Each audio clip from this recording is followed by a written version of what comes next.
Now we know a little bit more about who these people are, why they're spending their money, where they're spending their money, but more importantly, what the effects of how they've spent their money.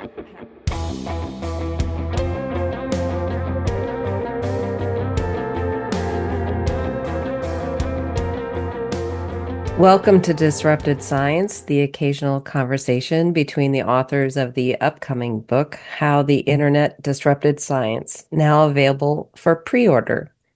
I'm Joy Moore here with my co-author Ken Anderson, and today is Wednesday, March 18th, 2026. Hey, Ken. Hey Joy, how are you? You're supposed to say, how's it going? Oh, am I? Okay, how's it going?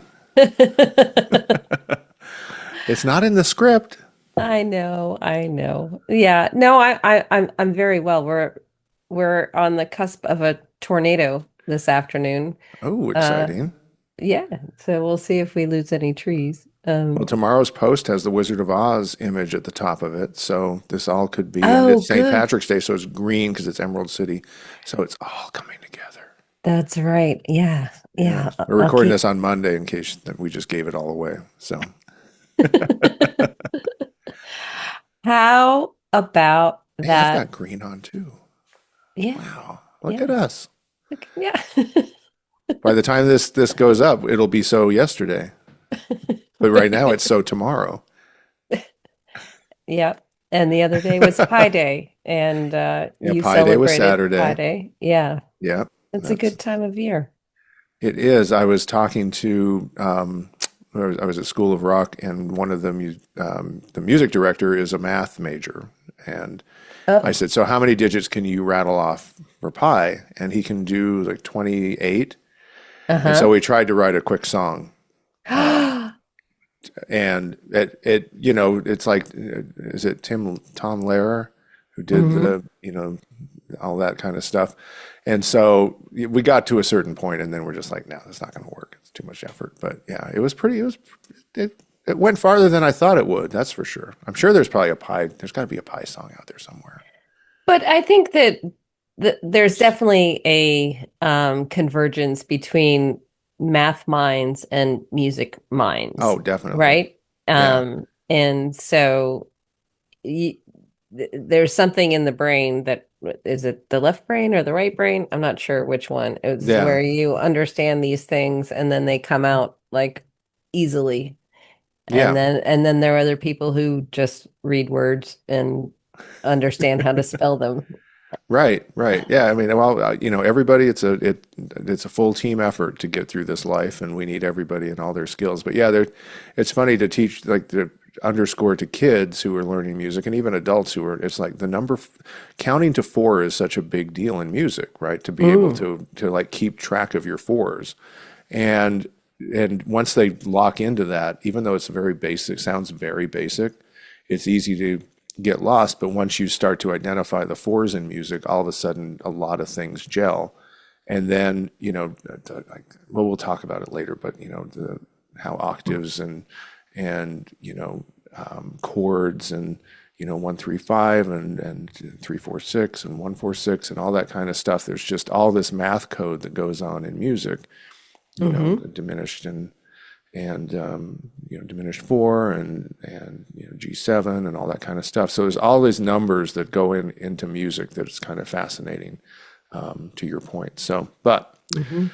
we're not here to talk about that yet. So we're Well, gonna. before we get into the Mm, the main topic mm-hmm, intro, mm-hmm. um, that Maha Hospital SNL Oh, my skit, hospital, my hospital. man, they hit every single tiny Oh yeah, feature yeah. of So the this was whole the thing. SNL skit Yeah. with Harry Styles as the Yes. pit Speaking doctor, of basically. music, Yeah. Speaking of music, and yep. The Pit, so they did a parody of The Pit with Harry Styles. And they touched on like if you haven't seen it, you have to watch it because I have even methylene blue and raw milk and every little tiny detail right. is all of the Maha nonsense that they put into a Well, did exciting. you? So you know when she's going down, when the crystal lady is going down Yeah. the set of drawers that are all labeled. So Yeah. I slowed it down to look at the labels. They even did those right. It's Yeah. like Yeah. powders, creams, Yeah. and oh, crystals, and it's like Oh, raw milk they infusion. She needs beef. Ah, ah, it was so great. Thank you for well, people it's who are paying attention and yes, making fun of it because that's what they deserve. that's So. exactly what they deserved. So speaking of making fun of it and pointing out problems. So Tim Schwab was on a return guest on Paris Marx's podcast, Tech Won't Save Us, and that kind of got us into this topic. Hmm. And there'll be a link in the post about this. But Tim is an investigative journalist who published a book called The Bill Gates Problem in 2023. And he studied the Gates Foundation for a lot of years. And it's all fresh again because of, The Epstein Files and oh, how those things. Haven't they gone Bill away? is in there. Uh-huh. Um, and And so more. Bill is admitting to adultery and all uh, sorts of things. I Pishaw. I'm not so interested in the ick factor. It's refreshing to put the business people, you know, who have been put on pedestals as geniuses and billionaires and realize that they all have feet of clay and Mm-hmm. other yucky things as well. Um, that's not so revealing. But Or I think relevant. or relevant, Right. right? Yeah. And so in the context of what you and I care about and what we talk about, the Gates Foundation has been completely overhyped in terms of what they have contributed to society in terms of Right. The cost benefit of it all. the cost benefit Yeah. we've lives saved, and Tim goes into detail about that and Right. the ROI on why it's better to be tax evaders than to pay taxes into a democratic society that would use that tax money for the people Things who that, should get. right, maybe to feed kids or to, Yeah. get vaccinations into arms or who knows what. But, Hmm. the also the motivation for Bill Gates to get in, even to get into philanthropy, was kind of a reputation washing thing after he was Yeah. found to be, kind of doing antitrust kinds of things. Yeah, he's kind of a patent whore. Yeah, And and he he's has been been that around way. vaccines too. So, Yeah. And but so I've got too much money to give away, so I'm going to try to do it and make myself look better. yeah, and now it's backfiring on him, but it also opens the floodgates to talk about all of the influence peddlers in our midst and how we've kind of enabled people from Gates to Zuckerberg to you name it to kind of walk all over us. And then now we have a new set that has learned that scheme Hmm. and they're bringing it forward in a new way.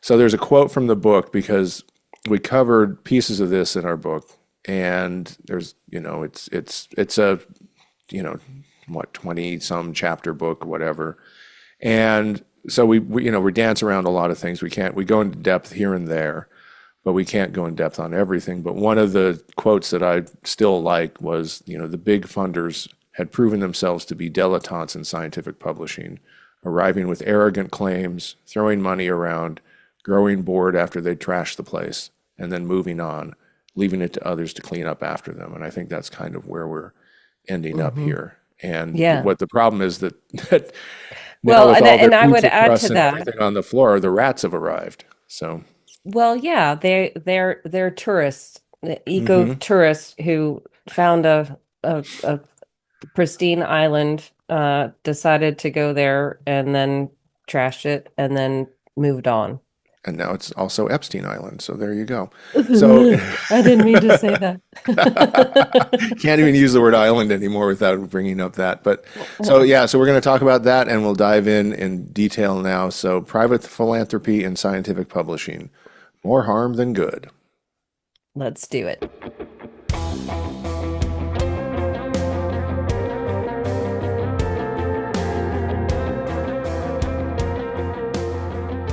Okay, so this first entered my purview. I mean, I was always kind of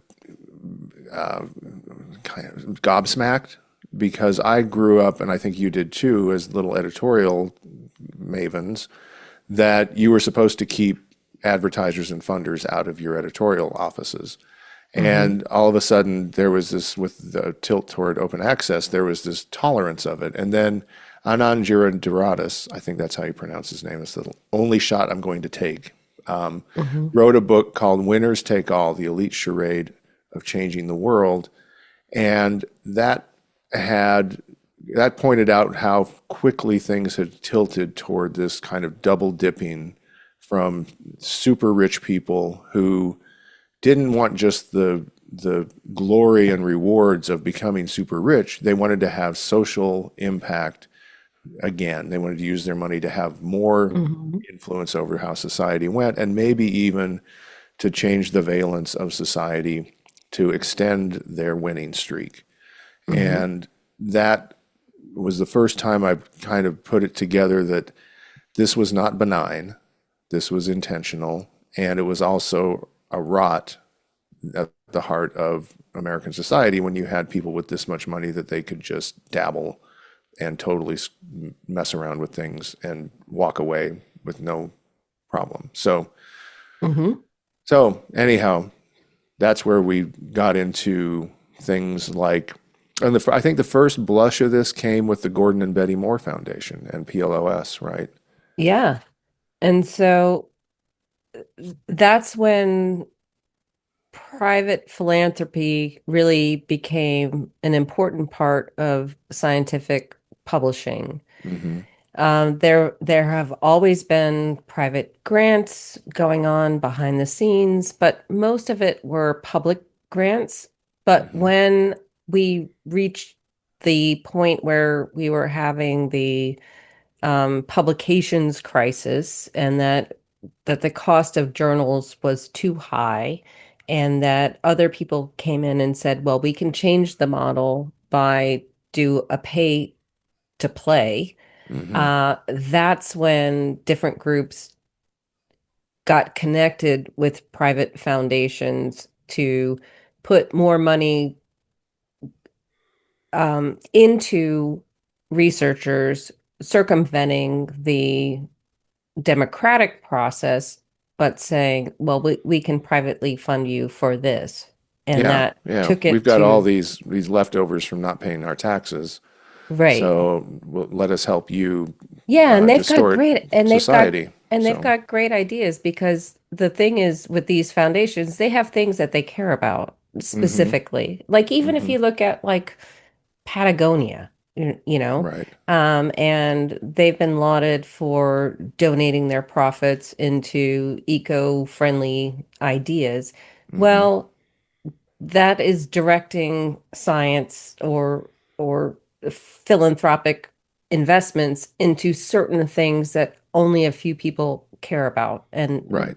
and circumventing the rest of us. Right, right. Yeah, so they all have their agendas, right? Hmm. And so Gordon and Betty Moore are from, the Moore's Law and Intel, and so they have technology.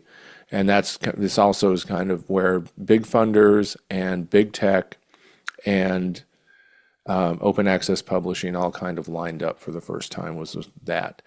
And then Yeah. you had Google and the Bryn Mojicki Foundation donating to Creative Commons. And copyright has been a democratic right that has been under assault from Silicon Valley for a long time because they just don't like it.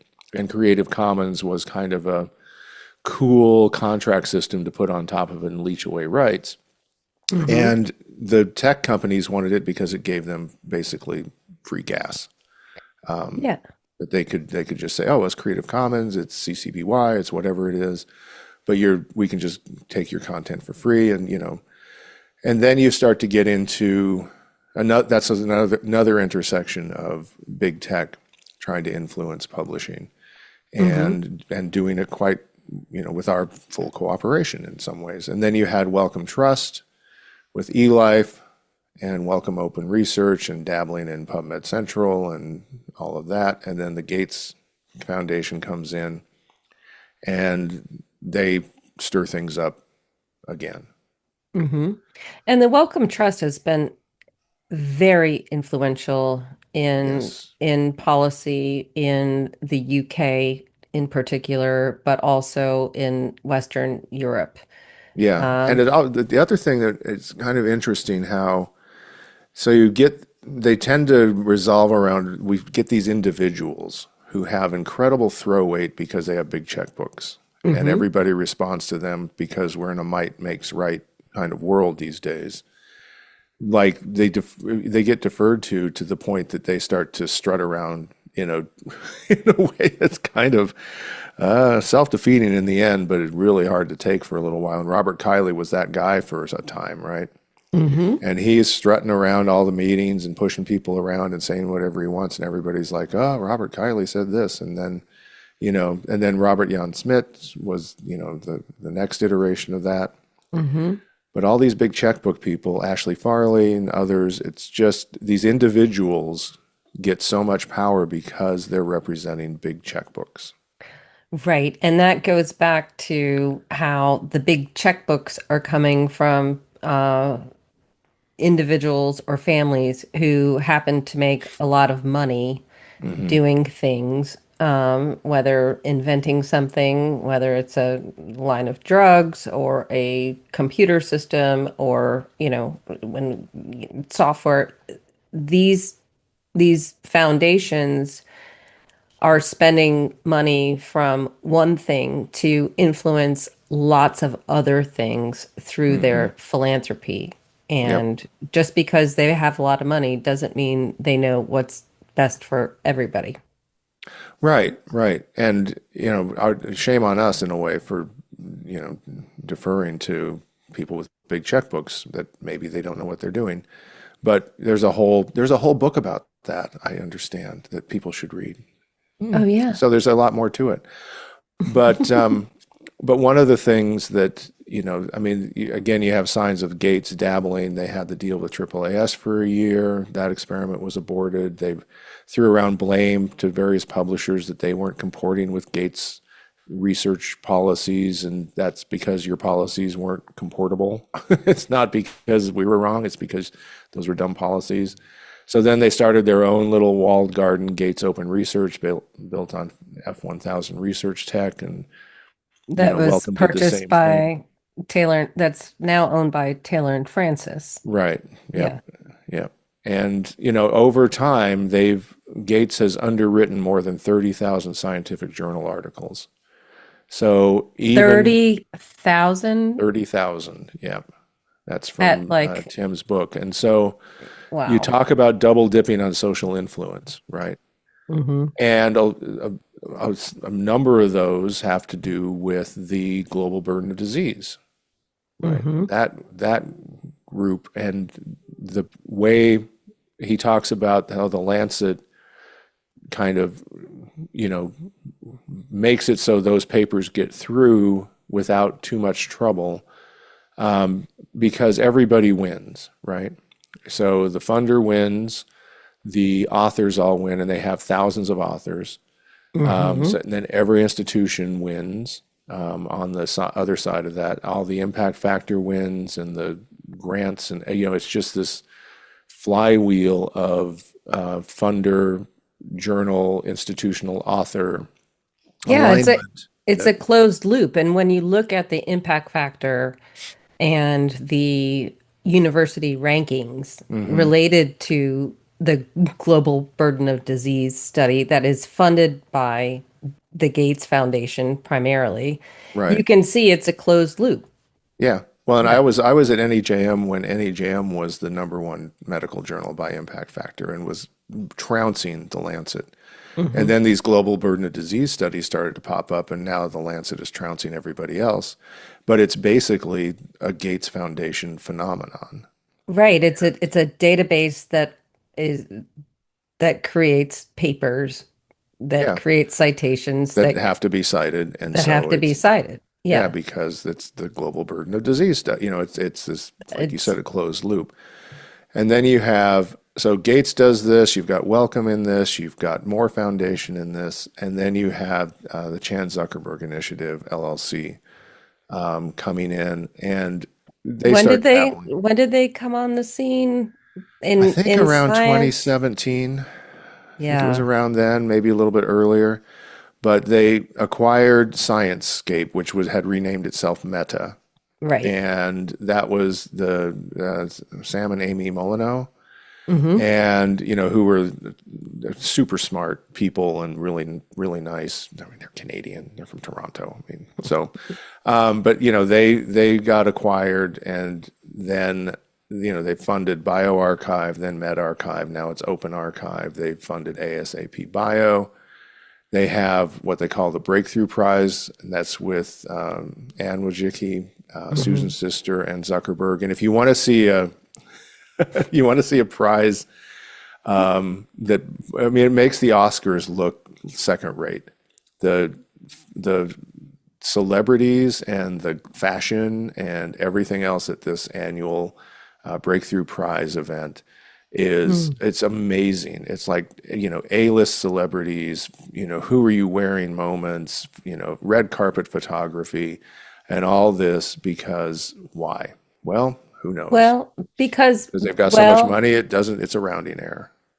no, yes, it's definitely because of money, but also this promise of breakthrough Mm-hmm. information, Mm-hmm. funded by tech has married tech and celebrity in a way that is kind of unstoppable. And so if you Yeah, look the at all of performative science. it's Yeah, very performative, but also people who are not within science want to be a part of it as to invest their money, to make to themselves look look good. more relevant and Yeah, everybody look, virtue signaling, right? everyone wants to look smart and they Yeah, want to be on the right side of history of like I'm helping, yeah, yeah.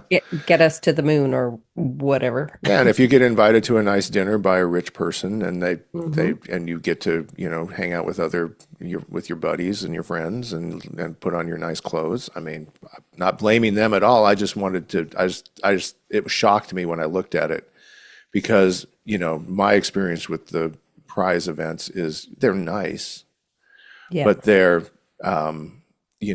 C or D list celebrity comedian nice at the best. And you put on, it's like you don't even get a Maniscalco, you get a Maniscalco knockoff, right? So Oh, those are harsh words. I'm bringing it today, Joy. But anyhow, so what's interesting though is that, like with Gates Open Research, Welcome Open Research, even PLOS, all of these funding things are starting to look a little haggard. Even the preprint servers are starting to look a little haggard. I think the commercial, I wrote a post Yeah, I was going to ask Monday you that, to talk about that. Yeah, the yeah, preprint. just how the commercial preprint servers they have a reason for being, right? They're part of a Mhm. vertically integrated author pachinko machine, where you get the authors in at the top Cha-ching, and you cha-ching. just watch them go down, and when the money falls out of their pockets, you publish them. Yeah. But these other preprint servers, they've been probing for something like that, but they have no reason for being, and their growth is basically flat or pretty stagnant. Hmm. So people are kind of walking away from them, and you just wonder whether, because CZI got tired of Meta, or the original Meta, and they stripped it for parts, Hmm. took the brand and some tech, and then made everybody sign agreements that they were only going to do arbitration, and walked away from it and dumped all their funders, their funded research and everything else. I mean, these are ruthless capitalists, and it's an LLC. So I think that what I called the PR print, Yeah, I thought that was a good one. Thank you. It took me years to get to that point. It was just embarrassing. Well, But that's the thing is that preprints in this day and age are nothing less than a press release. yeah, they're That's it. And preprints. anybody can, I was saying the other day, we should, do a press release for our new fake journal about fake things, and Right. we could publish it, in a skinny minute. Yeah. Yeah, I like that phrase. That's a good one. But yeah, so but this thing came out of the blue, and I'm like, I just sense it feels like somebody's panicking. Like Mm. somebody had a bad meeting and they said, well, let me just write it all up and show you how great everything is. And we'll get some traction. And it's like, no, it's not going to work. But moving on from that, we have, a lot of other things. There was one thing called Catalyst 4, and all these things kind of tie in. It's when you start to follow the money, and this is something we keep asking the journalists to do. Please follow the money, people. You Yeah. have Catalyst 4, which was a grant making nonprofit founded by Sergey Brin with the proceeds from the sale of his Tesla stock after he and Elon Musk got into a fight. Oh, so this is a breakup Yeah, fight? yeah, this is This is I'm gonna like, show you, girlfriend. And so he gave $7 million to what's called the 1630 fund, and that rang a bell when I read about it.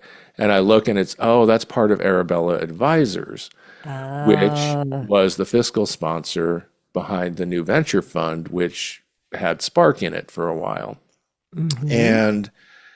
And then Spark went through anticipatory uh, um, compliance with the MAGA Yeah, movement, changed their DEI wording before being told to, before anybody else did, right. hired a MAGA consultant. They obeyed in advance They of, obeyed in advance, yep, yeah. which is what you're not supposed to do with totalitarians, Spark. Well, unless They you want to obeyed in be advance. funded by And then here's what's totalitarians. interesting. So Mhm. then I got slipped some documents from one of their meetings. Didn't ask for them, they just showed up. I don't even know who sent them. But they had a fiscal sponsor in the interim between New Venture Fund and becoming a nonprofit in June of 2025. So they got dumped probably right at the election, whenever they went did that. I'm just guessing, and had to get another fiscal sponsor to cover that gap before they became a nonprofit. And then their budget looks like a mess. So this is where the funders, like the funding thing seems to be drying up a little bit, at least for these original few, right? Right, but and there's one more I think we should mention in this category, which is Mm-hmm. Arnold Ventures, Mm-hmm. because they're behind a lot of things that are showing up in the scientific ecosystem. And they are the youngest billionaires in And America. where did they get their money, Joy? Enron. Enron. Yeah. I was just watching John Oliver talk about how J.D. Vance said that President Trump has shown us more about corruption in the United States than anybody else. And he's like, yeah, I don't think you're saying quite what that's not untrue. It's kind of like saying that Enron taught us more about Ponzi schemes than anybody else, you know? Right. And so, and we've talked about Arnold Ventures before. They're Hmm. behind a lot of open science initiatives, including the Stanford Center that I can't remember the name of at the moment. Hmm. But they're also funding the Center for Open Science, Right. which is um, very well funded and very active in Yeah. putting out research and opinion pieces about how science should Right. work. And what's interesting is CZI and Arnold Ventures are both LLCs, which gets us into the new kind of world of philanthrocapitalism, right? Yeah, Which yeah. gets us into the next phase of that, which is effective altruism, Hmm. where you have the Navigation Fund with Right. Jeb McCaleb, right? Did I get his name right? Yes, it's we keep getting his name wrong because it's I such a keep bro. saying it's me. It's It's me. it's such a bro name of a certain era, and It is. yeah, I think it's Jeb McCaleb who and we wrote about him in the book, and we've talked about him before. He made his first fortune on eDonkey 2000, Right. which And I Mount have, Gox. and Don't forget that. of The which was weirdest words. basically a ripoff of Napster for video games. And Donkey 2000. Donkey 2000. Uh-huh. So I'm sorry, I cannot not talk about that every time we talk about how much they're influencing science and putting a lot of money into their private labs and their philanthro capitalism, which we can see is that they are just putting money from their bank accounts into a tax haven and And then then to another tax haven we and then to found. another tax haven. Yeah. Yeah, so they have put like 1.3 or 2 point, I forget the numbers, 2 billion, 1 to 2 billion dollars into this navigation fund, and then they took a big bunch of that and put it into a Vanguard charity advisory fund, and we don't know where it went from there. But it's Hmm. probably just sitting there and doing whatever they want it to do, but they're hiding it from tax authorities essentially Hmm. by making it, quasi charitable. You have Astera, you have Good Ventures, Well, and then Astera is also part of the same family. yes, So exactly. yeah. Yeah. So Yep. it's a It's shell a small game. It's circle. an onion of money. Yep. Yeah. And speaking of onions, then you have open philanthropy, which an effective altruism, just to remind people, is the idea that you only give to things that are going to pay off, right? You aren't actually philanthropic. You have to think about things that mean something to you and that relieve something measurable that you can measure the benefit of it. Even if that, the best one was the shrimp Yeah, so yeah, yes, to reduce the amount of stress on shrimp, they when they're they harvested. they calculated an ROI that was more important than, feeding children in America. Right. They're doing the math on Hmm. long-termism Right. Yep. and things like that. Yeah. So, It's yeah. all crazy stuff. Test Creole and all that. There's a whole different discussion to have there. But open philanthropy has just pivoted to become kind of effective, efficient. So they're calling themselves the co-efficient giving. And co is about a group, and efficient is a nod to effective altruism. And they want to maximize the impact for every dollar given. But what Hmm. they don't go into is who defines that, who Well, that measures it, right. and That brings to mind Sam Altman's ridiculous statement a couple weeks ago or last week when he was saying that putting money into AI was more efficient than raising a human being. oh, right, right. Yeah, You know? yeah, children are very energy intensive. Yeah, you have to feed them, you have to give them water, you have to Takes do all years and these things. years And so to that give was them his. water. So he's saying the water and deforestation that's going into AI is more efficient than raising human beings, but that encapsulates the mindset of these Right, effective altruists right, right. who are, Yeah, they could look a puppy in the eye and just go, "Oh, you're not very you're not a effective. good puppy. You're Yeah. not a good use of funds." So, Mm. yeah, I mean, Sarah McLaughlin would be work on them, Sarah, work on them. But the interesting thing is that Iconic Capital is the investment company that is behind a lot of these people, Zuckerberg and others, and they Uh-huh. have what they call Iconic Impact, which Uh, is their philanthrocapitalist arm. So everybody's getting into this kind of game of protect your money, don't let it get taxed, keep it in places where you can distribute it to have some social impact whenever you want, or you need to reputation wash a little bit, or you need to do Mm-hmm. whatever. But these are, you look at the money and they're giving a fraction of a fraction of a fraction. I mean, it's like less than single percentages of these $1 billion. And the one thing, I came across, and we put it in the book as a pull quote above it in a chapter, is that people don't understand the difference between a million and a billion, right? Mm-hmm. A million seconds is 12 weeks. A billion seconds is 32 years. Yeah, That's And so when you have $1 billion and you're giving away $1 million, it's nothing. that's It's nothing. it's not a Nothing. thing.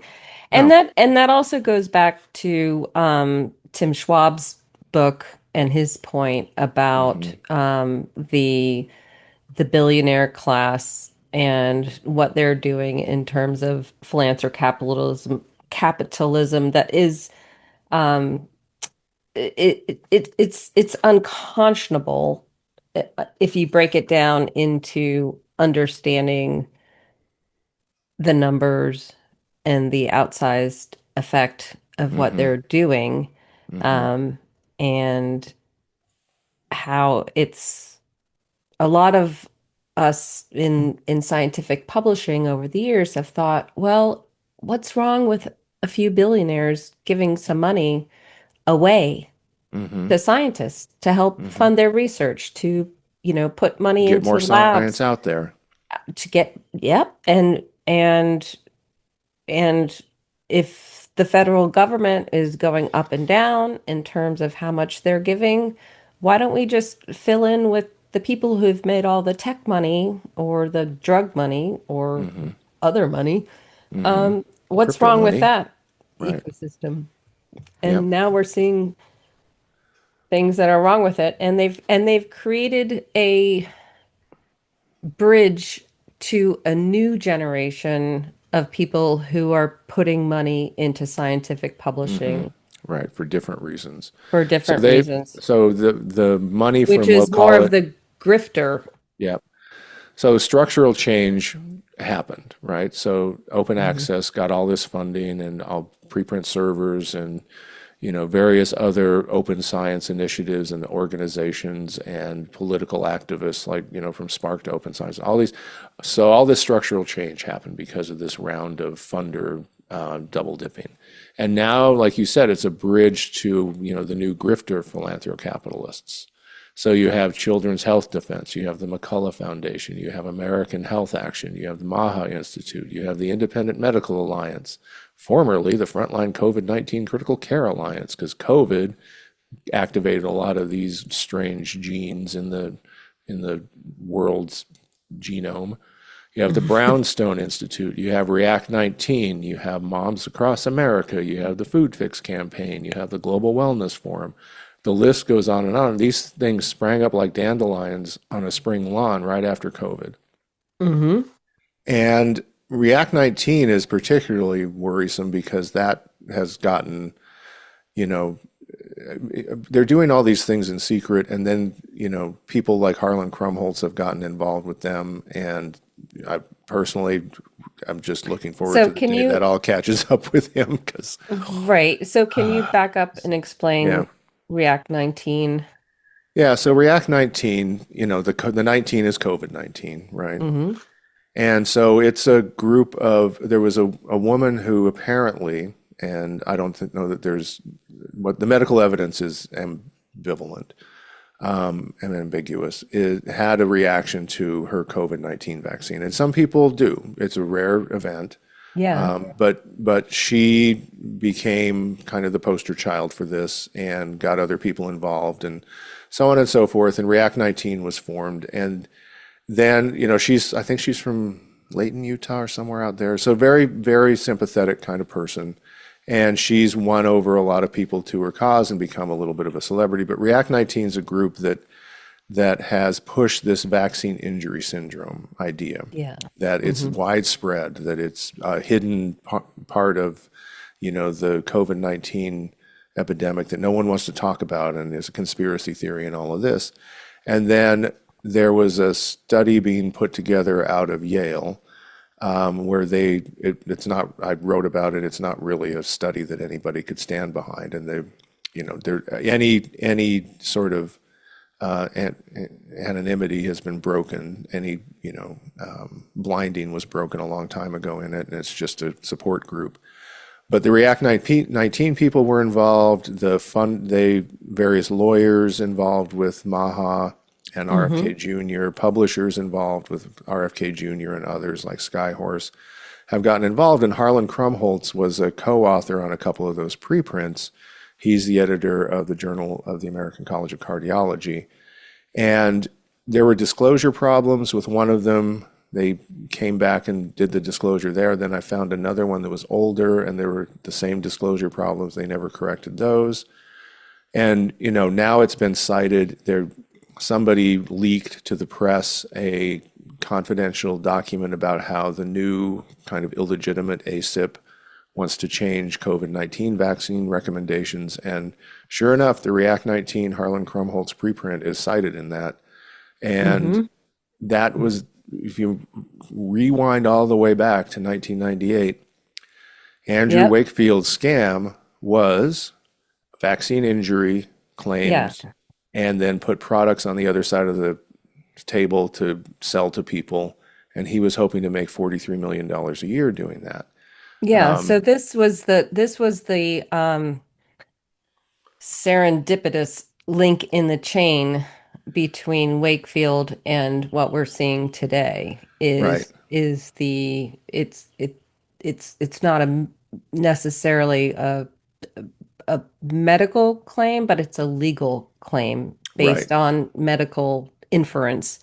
right. And then there's been an entire medical content, quote unquote, avalanche coming in to support it, which Yeah, has even nothing to do, CDC yeah, recommendations and having everything nothing else, to do with patient outcomes, public actual health, science. actual science, or anything like that. But it's building up this policy-based evidence to Hmm. promote the ability for people to sue and Yeah, make money. And yeah. so it's So good for the you lawyers, not good for the people. right, but these new grifter philanthrocapitalists, I mean, you even have like the McCullough Foundation is tied to the wellness company, right? Right. Yeah, And so so that they can you can take the get all profits from your that and tuck it into this foundation and fund science and drive more Mhm. confusion into the space and make litigation more likely to succeed and whatever else. Yeah, they go hand in hand. And Hmm. it's, and we've talked about it a ton, and so have many other people. It's when they have a definitive diagnosis to a singular medical problem, it's going to be followed by something that they're going to sell you. Hmm. So whether it's a supplement or a lawsuit.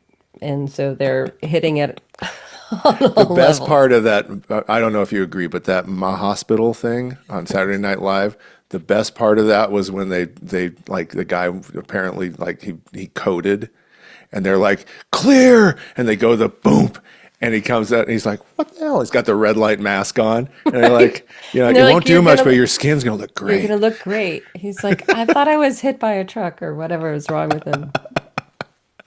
I love it. But yeah, so that's the thing. I mean, they have all of these weird things, but the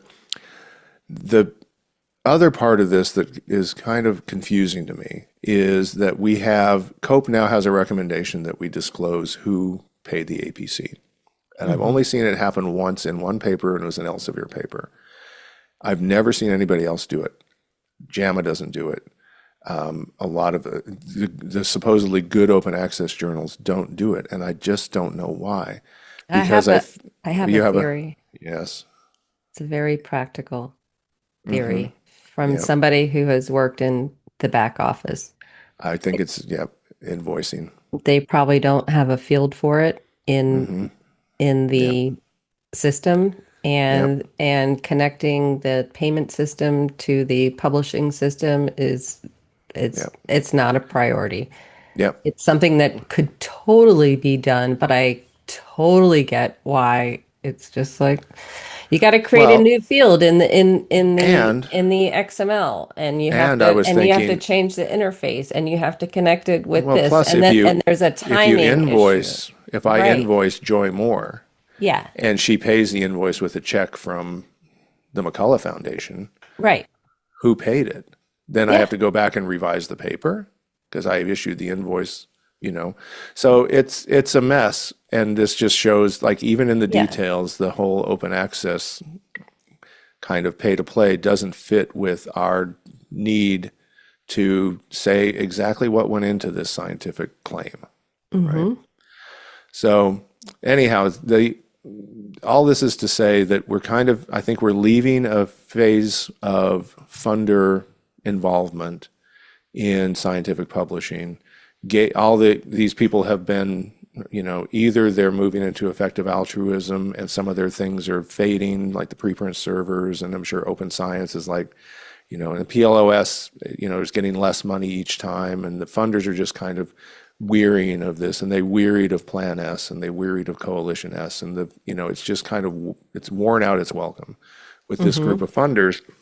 The next group of funders seem to be lining up to follow the Maha movement into whatever is next. And we need to be aware of that and think about what we do, because reputation washing can come in with all sorts of different scents, right? Yeah. And they're tax evaders in any way you cut it. We Mm-hmm. don't have a tax system that works well for people who were born on third base or who want to do this kind of stuff. But whatever they're doing, I think you agree, that they're doing more harm than good. And we need Mm-hmm. to realize that. Yeah.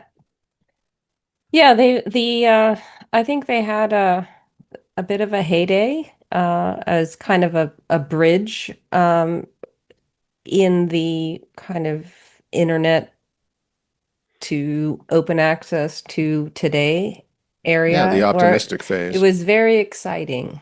Hmm. But now we know a little bit more about who these people are, why they're spending their money, where they're spending their money, but more importantly, what the effects of how they've spent their money have had on scientists who are overwhelmed with content that they don't know how to use, don't care about. They've flooded the zone in a way that needs some reconciliation. And now if they're pulling out, then let's see what we can do to reset. Yep.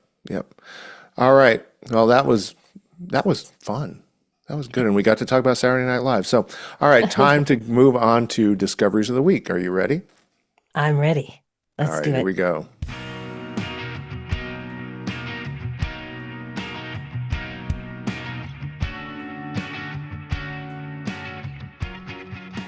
All right, discoveries of the week. Joy, I think you're up this time. I've learned. So we're trading intros. Mm-hmm. Intro goes first. Whoever does the intro goes first. We got it lined up. Okay, good. All Yeah, so right. if you're a frequent listener, you'll know whoever's doing the intro will be going first on discoveries of the week. You now Great. have a secret fan insight. It'll come in handy when we're part of a trivia quiz. Remember those 28 great episodes of a 75 episode podcast? Yeah. Yeah, these little cookie crumbs, just like the one you did the other day on LinkedIn about the book quotes from the bands. That was really Yes. fun. Oh, I didn't We should tell do you. more of that. I didn't tell you. So, all right. So, for those of you who didn't see it, I'm going to jump in here. I haven't told Joy this.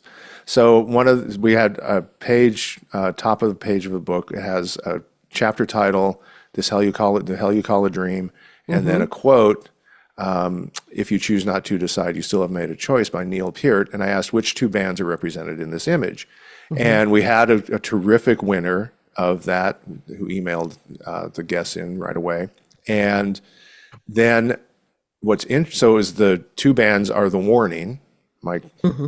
current super favorite band, and then a trio of sisters from Mexico, bass, guitar, and drums, and then Rush, Neil Peart, the drummer for Rush, another trio, by the way, guitar, Oh, bass, oh, keyboards, we got some and drums. symmetry. And their drummer is their main lyricist, and Rush's drummer was their main lyricist. So these bands are somebody yesterday they had a performance in Argentina? Yeah.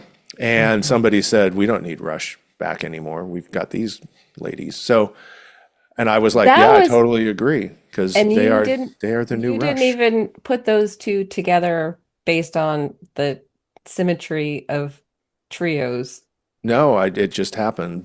40 But here's years the thing. apart. So I put that thing on LinkedIn and I put it on Blue Sky. And so the Warning has a what they call the Warning Army, and they have fans all over the world. But one of the biggest fan bases is the Warning Australia, for whatever reason. They're like super busy on social media.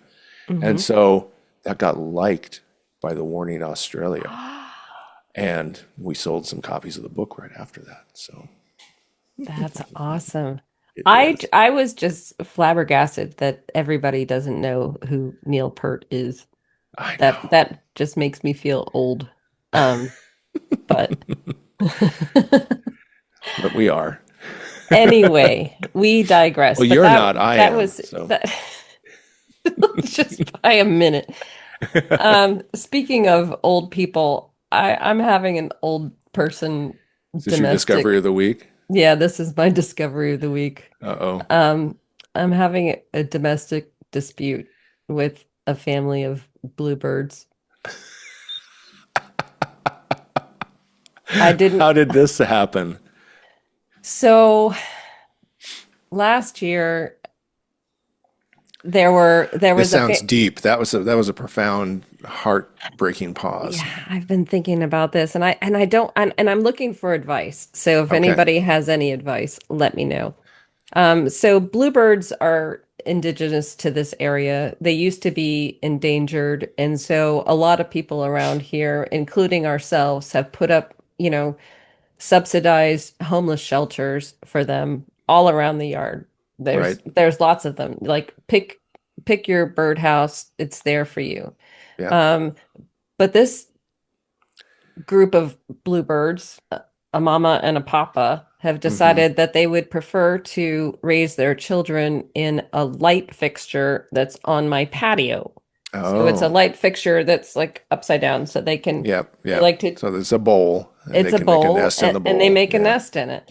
Yep. And they did it last year and I don't want them to be there Mm-hmm. because then I can't turn on the light because then I'm gonna hard boil their baby eggs. And so it's ruining my patio experience. And plus they poop everywhere underneath it. And so last year I let them stay there and Right. waited until the baby birds like peeped out and it's like, Right. okay, good. And then I threw the nest away and thought that they would get the picture, but they haven't. And Are they've they come back? back. Yeah. And I looked this morning and there's another little teeny tiny bluebird egg in Egg in there. there. And Mm-hmm. I gotta deal with it. But it made me think, okay, this problem is bigger than me. And so I looked up the history of bluebirds in this area and decided that they win and I lose. So I won't turn on the light and they can raise their babies wherever they want because they used to be endangered and now they're not. So, Yeah. That sounds like you've lost this year. The one thing I did learn about birds and nests where you don't want them is because we had hanging baskets and they were putting nests in there, and we have like this eagle over the front patio door, and they were putting nests in its wings and all this stuff. Is they have those pigeon spikes, little things of pigeon spikes, and you can hmm just put those where you don't want them, and it's a harmless. So next year you might put those around the light bulbs in your light, and then the birds would come in and go, "Ooh, nope, I'm not going to land there. Spiky." maybe. Or I could just take out the light bulb, put in another thing and let that just be their nest. But I wish they would just go back to their houses. You got perfectly nice homes, people. They want So that was, they're the fancy bluebirds. They want like an infinity pool and a they view and everything do. else. Yeah, Hmm. yeah. Well, Yeah. it's a it's you'll look back on it and be like charmed, I'm Yeah. sure. There are worse problems in the world. So, what was your Very nice. discovery this week? My discovery came from music. So I teach keyboards and piano, and somebody challenged me to play Thunder Road, Bruce Springsteen's Thunder Road, and challenged his son to play it. So I had to start teaching him that. And it's a tough little song because it's like crazy meandering, and there's not a lot of repetition in it. So we started to work on that, and then just by chance, and I've played a lot of Bruce Springsteen songs over the years, but I'd never played this one. I played Born to Run, Hmm. and holy smokes, was that fun! I have to do it at least 2 or 3 times a day now because it is just so much fun. It's so satisfying to play on piano, and I don't do it in the way that I would if I were actually covering it because there's a lot of organ in it and different thing. I just hammer away at on piano, but it is Mm-hmm. so much fun. And there's this B4 to B transition, that's kind of the trademark hook in the main part of the song, and it's just so brilliant. And I'm like, yeah, Roy Batan put that in. That's definitely a keyboard player's trick. So yeah, so that was my discovery. Is Born to Run is super fun to play on piano. So if you're a piano player and you haven't ever played that, go Well, get it and get addicted. and if you haven't listened to Born to Run recently, listen to it with the ear of just the piano, and then you'll get it. Oh Because yeah, Roy that's the Batan thing was a about this song monster. is that it all goes together, but I didn't realize how piano forward the whole song is. That whole band is actually. The whole band is. It's Yeah. shocking. And when I joined, so I'm in a Tom Petty tribute band. When I joined that one, I didn't think there was that much keyboard. Oh my Lord, there is a ton of keyboard. And you Hmm. take it out, and a lot of songs just like go flat. So Hmm. because it adds this high end sparkle. And what was the other one there was another one I was playing, but Roy Batan was brilliant because he and Benmont Tench from Tom Petty and the Heartbreakers, they actually are the two keyboard players playing on Stevie Nicks' Edge of 17. Oh, Which, yeah, so yep. Roy Batan's the Hmm. piano player and Benmont's the organ player on that. And you don't Hmm. really know there's that much organ going on until You you listen. listen for it, and then you're like, oh, that's. And what was, they were great players, but what set them both apart was and made them influential for decades is they were tasteful. They were so tasteful. They had such, and they still do have such great ears that they can just pick out this little, like there's one song where it's just this little pattern from C to G to F, and you play it and you're like, oh my God, how that is brilliant in its beauty and simplicity. And you're like, how did they come up? I'm sure he just sat down and was like, no, there it is. I hate people like that. Anyhow, I envy them their gifts. So, and I Well, appreciate, I'm really glad they have them, just like I am it the Neil Peart and the Warning. So, hmm Yep, it's good to appreciate things in that were organic. like Uh bluebirds in your light fixture. like yeah, well, I don't really appreciate them, but I tried bluebirds. Okay, we're going to wrap up. So, thanks for tuning in. Thanks to our friends at Provoke the Truth for the music. If you have topics you want us to cover, please email us at disruptedscience@gmail.com. Or if you have advice for Joy about bluebirds, you Yes. can send that there too. We'd love to hear from you. You can also keep up with developments at the Geyser, where you can subscribe to support our efforts. And thank you for listening. Thanks. See you later.